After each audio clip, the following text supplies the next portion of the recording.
ঢাকা বিশ্ববিদ্যালয় শিক্ষা ও গবেষণা ইনস্টিটিউটের শিক্ষার্থী ও ছাত্রদল নেতা শাহরিয়ার আলম শাম্য হত্যায় জড়িত সব আসামিকে গ্রেপ্তারে ৪৮ ঘণ্টার আলটিমেটাম দিয়েছেন শিক্ষার্থীরা।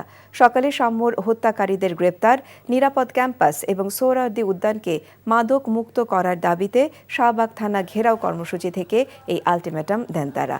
এই সময় আসামিদের গ্রেপ্তার ও তদন্তে সন্তোষজনক অগ্রগতি না হলে কঠোর কর্মসূচি দেওয়ার হুঁশিয়ারি দেওয়া হয়।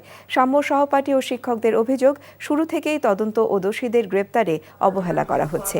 পুলিশের ছত্রছায়ায় সোহরাওয়ার্দী উদ্যানে সন্ত্রাসীদের অভয়ারণ্যে পরিণত হয়েছে বলেও অভিযোগ করেন তারা। এ সময় শাম্যর হত্যাকাণ্ড নিয়ে রাজনীতি না করার আহ্বান জানান শিক্ষার্থীরা। ঢাকা বিশ্ববিদ্যালয় এলাকায় আছেন সহকর্মী নূর হোসেন। নূর, সেখানকার অবস্থা কেমন দেখছেন?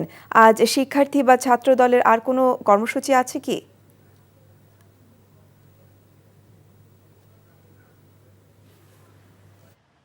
ঢাকা বিশ্ববিদ্যালয়ের শিক্ষা ও গবেষণা ইনস্টিটিউটের শিক্ষার্থী এবং একই সঙ্গে ছাত্রদলের এফ রহমান হলের হল শাখার সাহিত্য বিষয়ক সম্পাদক শাহরিয়ার আলম শাম্য হত্যাকাণ্ড এবং হত্যার সঙ্গে যারা জড়িত তাদেরকে বিচারের দাবিতে একটু আগেও বিশ্ববিদ্যালয়ের শিক্ষার্থীরা, বিশেষ করে তার যে ডিপার্টমেন্ট, তার যে বিভাগ, সেই বিভাগের শিক্ষার্থী, তার সহপাঠী এবং সিনিয়র জুনিয়র যারা, তারা সবাই মিলে এই জায়গাটিতে এসেছিলেন এবং কিছুক্ষণ আগে তারা এখান থেকে চলে যান।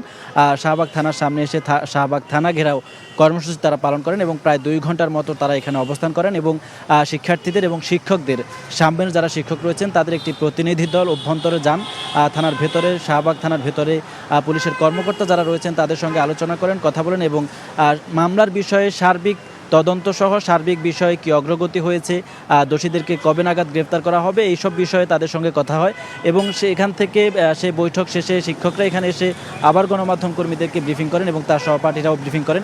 তারা পুলিশের যে আন্তরিকতা, সেই আন্তরিকতায় তারা কোনো ঘাটতি পাননি। তারা বলছেন পুলিশ অত্যন্ত আন্তরিকতার সঙ্গে দেখছে। তবে তার সহপাঠী যারা রয়েছেন তারা অভিযোগ করছেন যে পুলিশের পক্ষ থেকে অবহেলা করা হচ্ছে একটি।